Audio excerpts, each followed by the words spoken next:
ఇవాళ వీడియో ఏంటంటే 1300 GSలో మన 1300 GSలో బెంగళూరు ట్రాఫిక్లో ఇది మంచి పీక్ టైం, లైక్ 9:30 అయిన టైం, మంచి పీక్ టైం. ఇప్పుడు ట్రాఫిక్లో బైక్ ఎలా పర్ఫామ్ చేస్తుంది చూద్దాం. వెదర్ అయితే చాలా బాగుంది, అదే సేమ్ క్లౌడీగా ఉంది, అబౌట్ టు రైన్ అన్నలాగే ఉంది. సేమ్ ఇలాగే ఉంటుంది చాలా రోజుల నుంచి బెంగళూరులో. ఈవినింగ్స్ అయితే కొంచెం వాన పడుతూనే ఉంది, బట్ ఇబ్బంది పడేంత కాదు. ఎందుకంటే నేనున్న ఏరియా ప్లస్ నా ఆఫీస్ నుంచి ఇంటికి కమ్యూట్ చేసే ఏరియాలో అయితే ఎక్కడా కూడా water clogging problem, road closure problems అలాంటివి ఏం లేవు. కాబట్టి వాన పడినా కూడా నేనైతే టూ వీలర్లో కమ్యూట్ చేసినప్పుడు ఏమంత ఇబ్బంది పడట్లేదు. ఇప్పుడు 9:30 అయింది, మంచి పీక్ టైం ఇది ట్రాఫిక్కి. సో ఈ రూట్ ఏంటంటే రామ్మూర్తి నగర్ నుంచి కోరమంగళ వరకు అరౌండ్ 15 కిలోమీటర్స్ ఏమో ఉంటుంది. ట్రాఫిక్ మాత్రం ఫుల్ ప్యాక్ ఉంటుంది కొన్ని సిగ్నల్స్లో. సో చూద్దాం హీట్ మేనేజ్మెంట్ ఎలా ఉంది ఎందుకంటే ఏదన్నా ఇప్పుడు సిటీ టు సిటీ రైడ్ చేసినాం అనుకోండి, ఒక చిన్న డెస్టినేషన్ లైక్ 1 డే రైడ్ అయితే ఫైన్, వెళ్తాం వచ్చేస్తాం. మోస్ట్లీ సిటీ లోపలికి వెళ్ళాం, అవుట్స్కట్స్లో ఉన్న ప్లేస్ని చూసుకొని వెనక్కి వచ్చేస్తాం. కానీ లాంగ్ రైడ్స్ చేసేటప్పుడు ఖచ్చితంగా అయితే మనము 1-2 సిటీస్ని పాస్ అయ్యే వెళ్తాం. ఓకే, మంచి బైపాస్ ఉంది, కొంచెం పెద్ద సిటీ అవుతే అవుటర్ రింగ్ రోడ్స్ నుంచి అలాగా బైపాస్ చేసేయచ్చు సిటీని, లేదు అంటే సిటీని కట్ చేసే వెళ్ళాల్సి వస్తుంది. సో అలాంటి టైంలో ఎలా ఉంటుంది బైక్ నాకైతే ఇప్పటివరకు తెలియదు. సో అందుకని నేను బెంగళూరు ట్రాఫిక్ తెలుసుంటే మీకు అర్థమవుతుంది. నేను బెంగళూరు ట్రాఫిక్లో చెక్ చేస్తే ఓకే, ఇదంతా మేనేజ్ చేస్తుంది హీట్ని పర్ఫెక్ట్గా, టెన్షన్ లేదు. దట్టు వెయిట్ మేనేజ్మెంట్ కూడా ఇది బిగ్ బైక్ లాగా ఏమనిపించదు. మనం హ్యాండింగ్ చేసేటప్పుడు కానీ, టర్నింగ్స్లో కానీ, యూటర్న్స్ టైమ్స్లో కానీ చాలా కంఫర్టబుల్గానే ఉంటుంది వెయిట్. సో క్లారిటీ వస్తుంది ఈరోజు. అండ్ సెకండ్ థింగ్, ఇవాళ మనం ఫస్ట్ 1000 కిలోమీటర్ సర్వీస్ కూడా ఇవ్వాల్సి ఉంది వెహికల్. సో ఆ పని కూడా పనిలో పని చేసేద్దాం. సో చెప్తా ఎంత బిల్ అయింది ఏంటి అనేసి, ఫస్ట్ సర్వీస్ బిల్ కూడా నేను మీకు చెప్తా. సో ఇప్పటి వరకు ఇది ఫస్ట్ సర్వీస్ కాబట్టి ఇందులో ఇప్పటికైతే నాకేం కంప్లైంట్స్ లేవు సర్వీస్ టైంలో డిస్కస్ చేయాల్సినవి. సో ఇది ఒక నార్మల్ సర్వీస్ లాగా ఉంటుంది. సో ఫస్ట్ సర్వీస్ ఎలా ఉంటుందంటే, బిఎండబ్ల్యూలో మినరల్ ఆయిల్ ఉంటుంది ఫస్ట్లో ఇంజిన్లో. సో మినరల్ ఆయిల్తో ఏమవుతుందంటే ఫస్ట్ 1000 తిరిగే టైంలో ఎవ్రీ ప్లేస్లో ఫ్లష్ అవుతుంది. సో అన్ని మెకానికల్ పార్ట్స్కి మొత్తం ఫ్లష్ అయ్యి ఏదైనా పార్టికల్స్ ఉన్నా, చిన్న ఐరన్ పార్టికల్స్ ఉన్నా, ఏ పార్టికల్స్ ఉన్నా కూడా క్లీన్ చేసేస్తుంది. సో దాని తర్వాత ఆబ్వియస్లీ ఫస్ట్ 1K తర్వాత నార్మల్ ఇంజిన్ ఆయిల్ వేస్తారు, సింథటిక్ ఆయిల్. సో దాని తర్వాత పర్ఫార్మెన్స్ ఇంప్రూవ్ అవుతుంది, ఇంజిన్ కొంచెం రిఫైన్ అవుతుంది.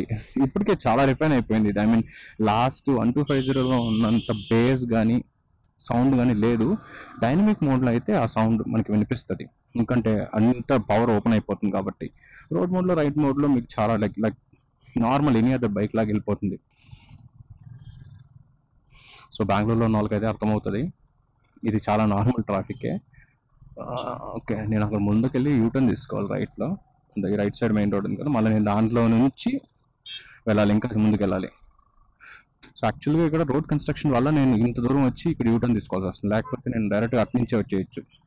ఫ్యాన్ స్టార్ట్ అయింది, కొంచెం హీట్ స్టార్ట్ అయింది, ఎందుకంటే ఇప్పుడున్న ride complete bumper to bumper కాబట్టి కొంచెం హీట్ స్టార్ట్ అయింది. బట్ ఓకే, లారీ ఇంకో లెఫ్ట్కి వస్తున్నాడు చిన్నగా. ఈ క్లైమేట్కి ఇంజిన్ నుంచి వచ్చే వేడి కూడా వెచ్చకుంది. నాకు తెలిసి చినుకులు స్టార్ట్ అయినట్టున్నాయి. సరే, బెంగళూరులో 5 minutes పడుతుంది, మళ్ళీ నార్మల్ అయిపోతుంది. ప్రస్తుతానికైతే ప్రాబ్లం లేదు.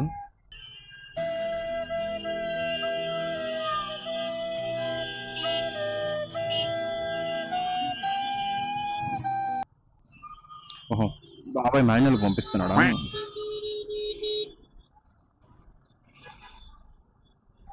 అది తెలిసి ఈ ఒక్క స్ట్రెచ్ ఉంటుంది. సో కొంచెం లైక్ 1 kilometer 800 meters ఉంటుంది, 1 kilometer ఉంటుంది. ఇది దాటడానికి నాకు ఆల్మోస్ట్ 20 minutes పడుతుందేమో జస్ట్, ఎందుకంటే ఒక్క సిగ్నల్ ఉంటుంది, కాకపోతే అది ఆల్మోస్ట్ ఒక 3 మెయిన్ రోడ్స్ని కనెక్ట్ చేస్తుంది. యాక్చువల్లీ వాళ్ళ ఫ్రైడే కొంచెం ట్రాఫిక్ తక్కువగా ఉంటుంది. ఇంటి చూస్తున్నాడు బాబాయ్. వాళ్ళు ఫ్రైడే మామూలుగా అయితే ట్రాఫిక్ కొంచెం తక్కువ ఉంటుంది, ఎందుకంటే మోస్ట్లీ ఐటీ ఎంప్లాయీస్కి first 3 days work from home, first 3 days ఆఫీస్కి రిపోర్ట్ చేస్తారు. దాని తర్వాత 2 days mostly work from homes ఉంటాయి కాబట్టి వెళ్ళిపోతారు. కానీ ఇవాళ ఎందుకు ఎక్కువ ఉంది, మేబీ టైమా? నార్మల్ టైమే నాకు ఇది. పడుతుంది వాన, చినుకులు పడుతున్నాయి. ఇంకా గట్టిగా పడుతుందా ఏమో, పడేలాగైతే ఉంది. నేను ఈ స్ట్రెచ్ క్రాస్ చేయాలంటే నాకు చినిగిపోద్ది. చెప్పాను కదా, నాకు జస్ట్ ఈ కొంచెం చేయాలంటేనే నార్మల్గా అయితే 15 to 20 minutes పడుతుంది, జస్ట్ 1 kilometer స్ట్రెచ్. ఇప్పుడైతే స్టార్ట్ అయినాయి. నేను లెఫ్ట్కి వెళ్ళిపోవాలి. సో ఈ సిగ్నల్ క్రాస్ చేసిన తర్వాత మేబీ లెఫ్ట్లో స్కై ఎలా ఉందో నాకు తెలియదు. ముందుకు వెళ్తూ ఉంటే మాత్రం వాన్ లాగా చూపిస్తుంది. ఏమంజీ,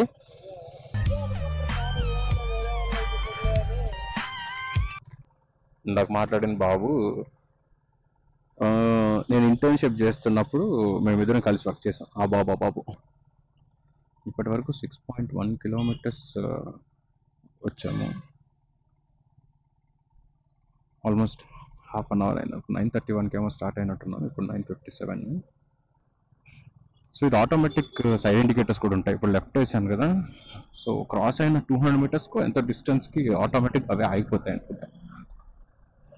అవే ఆగిపోతాయి. మిర్రర్ కిదరే భయ్యా. ఇది ఎప్పుడు ఆగిద్ది నెక్స్ట్ ఆగిపోయింది. అన్న లెఫ్ట్ మిర్రర్ వేసుకొని రైట్ మిర్రర్ లేకుండా దోలుతున్నాడు. ఎలా బ్రో? ఇప్పుడు వరకైతే ఓకే, ప్రాబ్లం ఏం లేదు. ఎందుకంటే ఇప్పటి వరకు వచ్చిందే నాకు ఫుల్ బ్యాక్ ట్రాఫిక్ ఉన్న స్ట్రెచ్. ఇంకొంత కూడా నెక్స్ట్ రెస్ట్ ఒక 6-7 kilometers కూడా మూవింగ్ ట్రాఫికే. లాస్ట్ 1 kilometer ఉంటుంది, అక్కడ నేను క్రాస్ చేయడానికి నాకు అట్లీస్ట్ 30 minutes 25 minutes పడుతుంది నార్మల్ డే అయితే. Just with in 1 kilometer. అదైతే రోడ్ కన్స్ట్రక్షన్ వల్ల కొంచెం రోడ్ కంజెస్టెడ్గా ఉంది, సో దానివల్ల. అదర్వైజ్ అది కూడా నార్మల్గా అయితే 5 minutes 6 minutesలో క్రాస్ చేసే సిగ్నల్. అదే ఈజీ కూడా సిగ్నల్ టు సోనీ సిగ్నల్ రెండు క్రాస్ చేయాలంటే ఒక 1 month నుంచి అయితే 20 minutes మినిమం 20 minutes పట్టనే పడుతుంది. నాకు తెలిసి సర్వీస్ ఎక్స్పెక్టెడ్ కాస్ట్ అయితే 13,000 to 16,000 అని నేను అనుకుంటున్నాను. ఎందుకంటే మేజర్ పార్ట్స్ ఏముంటాయి, బ్రేక్ పార్ట్స్ కానీ ఇంకే నార్మల్ లూబింగ్ ఉంటుంది, ఇంజిన్ ఆయిల్ చేంజ్ ఉంటుంది, ఆయిల్ ఫిల్టర్ చేంజ్ ఉంటుంది, బేసిక్ చెక్ ఉంటుంది మొత్తం ఓవరాల్గా. లూబింగ్ ఎక్కడ ఉంటే చూసుకుంటారు, ఏదైనా ఇది నట్స్ అండ్ బోల్ట్స్ టైట్నింగ్ చేయాలంటే చేస్తారు. బేసిక్ నాకు తెలిసి దానికి ఎక్స్పెక్టెడ్ 13 to 16 అని అనుకుంటున్నా. ఇది చైన్ డ్రైవ్ కాదు, ఈ బైక్ షాఫ్ట్ డ్రైవ్. అంటే కార్లలో ఉంటుంది కదా, కార్లలో ఎలా ఇంజిన్కి వీల్స్కి ఎలా కనెక్షన్ షాఫ్ట్తో, సో సేమ్ ఆ టెక్నాలజీ. సో మనకి చైన్ మెయింటెనెన్స్ అస్సలు ఉండదు, తలనొప్పి ఉండదు. ఎందుకంటే చైన్ మెయింటెనెన్స్తో 2 problems ఉంటాయి. వచ్చి లూబింగ్ చేయాల్సి ఉంటుంది ఎవ్రీ 400 కానీ 500 కానీ ఒక రఫ్గా యావరేజ్ కిలోమీటర్స్ తర్వాత. రెండోది వచ్చి ఇన్ కేస్ మనకు చేయలేదు అనుకోండి, చైన్ లూజ్ అవుతుంది, అది డ్రై అవుతుంది. ఆ డ్రై అయినప్పుడు కానీ లేదా చైన్ లూజ్ అయినప్పుడు కానీ సౌండ్ వస్తూనే ఉంటుంది, చాలా చిరాకేస్తుంది. మరి ఏదైనా హైవేలో స్పీడ్ చేస్తుంటే. నార్మల్గా అయితే ఇప్పుడు నేను పాస్ అవుతున్న ఫ్లైఓవర్ కూడా చాలా ట్రాఫిక్ జామ్ ఉంటుంది, ఇవాళ కొంచెం బెటర్. సర్వీస్ టైంలో నేను ఇంకొక పాయింట్ చెప్పాలి వాళ్ళకి, ఇది సస్పెన్షన్ కొంచెం హార్డర్ సైడే ఉంది. సెట్టింగ్స్లో వెహికల్ సెట్టింగ్స్లో మనమే కాన్ఫిగర్ చేసుకోవచ్చు, కానీ సిస్టమ్ ప్రకారం ఇచ్చిన డిఫాల్ట్ సెట్టింగ్స్ కూడా నాకు కొంచెం హార్డర్ సైడ్ అనిపించింది. ఎందుకంటే నా దగ్గర ఉన్న పాత GS 310లో సస్పెన్షన్ చాలా సాఫ్ట్గా ఉంటుంది. ఏదైనా పాట్ హోల్ మీద కానీ లేదా యాక్సిడెంటల్ స్పీడ్ బ్రేకర్ కూడా నేను క్రాస్ చేస్తే అస్సలు నా బ్యాక్కి ఎలాంటి హిట్ ఉండదు.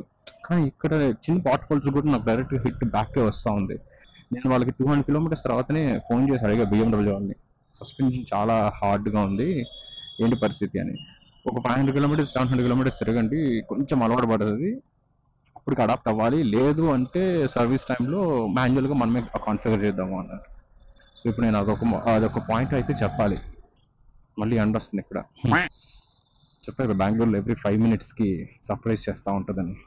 నేను చెప్పాను కదా, యాక్చువల్గా 12.5 kilometers సిటీ ట్రాఫిక్లో వచ్చాను, కానీ నాకు ఎక్కడ కూడా హీట్ కానీ ఇబ్బంది లేదు. అదే నేను ట్రయంఫ్ అయితే లిటరల్గా 1.5 kilometers 1.7 kilometers స్టార్ట్ చేసే టెస్ట్ రైడ్ అప్పుడు వెంటనే నాకు హీట్ ఇబ్బంది అయింది.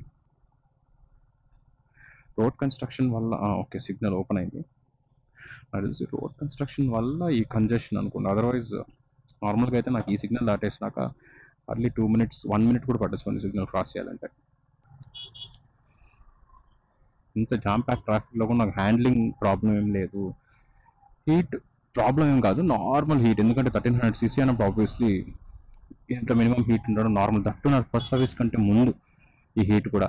ఇంకా సర్వీస్ అయినప్పుడు ఇంజిన్ ఆయిల్ చేంజ్ చేసినప్పుడు ఇంత హీట్ కూడా రాదు ఇంజిన్లో నుంచి. మైలేజ్ వైజ్ ఇదేంటి 20కి స్టక్ అయిపోయిందా? మీకు కనిపించింది అక్కడ 20 ఉంది, బట్ పక్కా అయితే 20 కాదు. ఓవరాల్గా అయితే ఇప్పుడు 1082 తిరిగింది మొత్తం బండి. నార్మల్గా అయితే సర్వీస్ 1000కి ఇవ్వాలి, కానీ up to 200 to 250 it is fine, ఇవ్వచ్చు, ఏం కాదు. ఓవరాల్గా మన బైక్ బెంగళూరు ట్రాఫిక్లో మంచి పీక్ టైంలో ఎలా కమ్యూట్ చేసింది అని అడిగితే నో ప్రాబ్లం, చేయొచ్చు. దీంతో సిటీ కమ్యూట్ చేయొచ్చు. నేనైతే 13.5, సో రఫ్గా 14-15 కిలోమీటర్స్ చేశాను పీక్ టైంలో. So no doubt you can do it. So just ఒక 2 minutes బ్యాక్ నేను సర్వీస్ సెంటర్ అతనికి ఫోన్ చేశాను. ఓకే రండి ఇచ్చేసేయండి అని చెప్పాడు. సో మన ఫస్ట్ సర్వీస్ అయితే అయిపోయింది. సో 11,062 అరౌండ్ లైక్ 11,000 రూపీస్ అయింది. అయితే చాలా తక్కువది, ఎందుకంటే నా GS 310కే 10,000 అయ్యేది, లైక్ 9,000 10,000. సో దీనికి ఫస్ట్ సర్వీస్ జస్ట్ 11,000 అయిపోతే నేనైతే చాలా సర్ప్రైజ్ అయ్యాయి, చాలా తక్కువ. సో మన ఫస్ట్ సర్వీస్లో ఏమేమి చేంజ్ చేశారంటే ఇప్పటివరకు engine oil, oil filter, and చెప్పాను కదా ఇది మన బైక్ చైన్ డ్రైవ్ కాదు, shaft drive. So shaft drive వెనకాల షాఫ్ట్ ఆయిల్ ఉంటుంది, సో ఎవ్రీ సర్వీస్ మార్చాలి. సో బేసిక్గా ఇవి 3 మేజర్ కాంపోనెంట్స్. మిగతాదంతా కూడా నార్మల్ ఓవరాల్ చెక్ ఉంటుంది.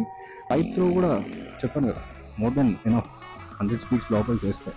నేను కూడా పక్కా అయితే ఆక్సిజన్ పెట్టిస్తా, కానీ అది చెప్పాను కదా అట్లీస్ట్ 2,000-3,000 కిలోమీటర్స్ చేసిన తర్వాత